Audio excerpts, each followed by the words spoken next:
Le parquet mosaïque Parkex est un revêtement de sol communément utilisé dans l'architecture française entre les années 1950 et 1970.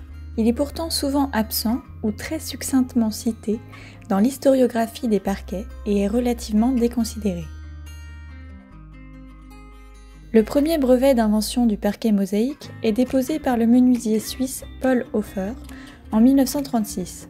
Le brevet sera déposé en France un an plus tard par Jean-Alfred et Henri-Eugène Lachapelle.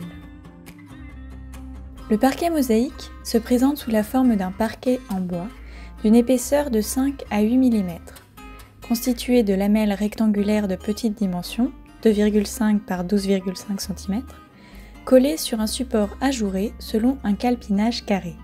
Elles constituent des dalles préfabriquées qui sont ensuite disposées de manière à ce que la direction des lattes s'oppose. Le parquet mosaïque se distingue d'une part par les perfectionnements apportés en termes de résistance, de confort et d'insonorisation, d'autre part par une économie de la ressource et une facilité de mise en œuvre.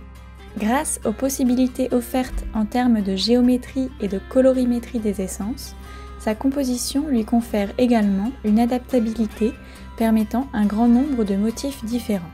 L'optimisation des procédés de fabrication, la préfabrication et la standardisation du motif permettent ainsi à l'entreprise Della Monica de proposer un produit modulable à bas coût.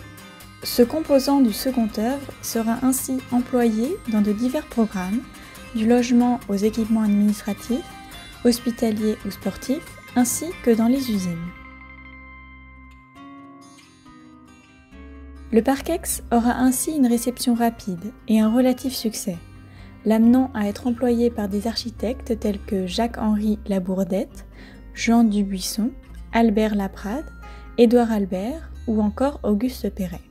L'entreprise participera également à de nombreux concours, expositions et colloques, se positionnant alors comme première entreprise de parquet mosaïque en France.